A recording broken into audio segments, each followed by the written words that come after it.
1 Timothy chapter 4, verse 12.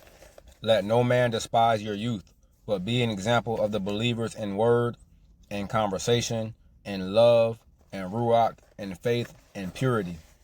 Nowadays, everybody talking about YNs this and YNs that. Y'all think the young boys are wilding out more than ever, but everybody in their youth was out of control. Every generation, when they get to adulthood, they think that teenagers are worse than when they were teenagers. But all it is just different. It's just different time periods. But this verse is saying, let no man despise your youth. Despise means to look at somebody as unworthy or unworthy to be of notice, to disregard, to look at with disgust. You're not supposed to look at the youth with disgust. You should be an example to the youth.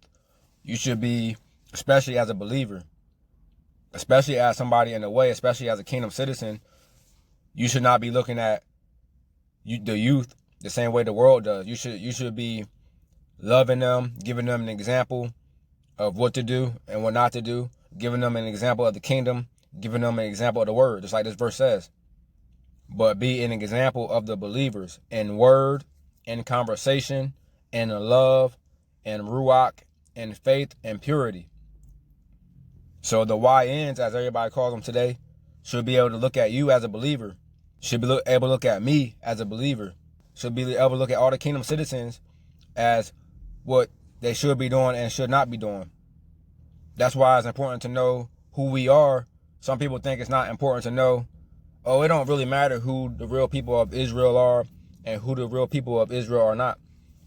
It does matter, because once you know who you are, you know that you had a covenant with Yahuwah, and you know that you're the chosen people, and you're supposed to be the example to all nations. So that's why it's important when you come into the knowledge of the truth, you speak the truth, and you do it in love, and do it in faith and in purity.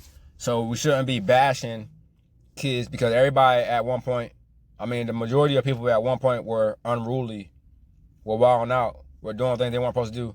As part of growing. You grow up and you learn, and you got peer pressure. Everybody's not strong mentally as a teen.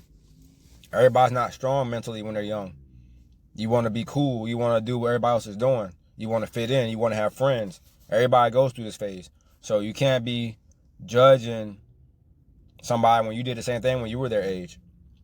It might be a different level of activities because it's due to the time, but you have to have grace and have mercy on them and be an example and show love to them. And the deeper you grow in your faith and knowledge, you should be spreading that to the youngins around you, to the youth. We don't despise the youth, because the youth, that's our future. We have to be responsible. As a kingdom citizen, you're responsible to all nations, and especially you're responsible for your youth. So we got to be examples. We got to be role models. We got to step out. We got to be bold in the faith. And you can't just leave them to themselves. You can't just avoid them. You can't just ignore them. You can't be scared of them. They're just, they're just young people, just like we were young people. Everybody's not called, but there are a lot more that are called that are not walking the way right now. So there's a lot of work to be done. So we got to do the work.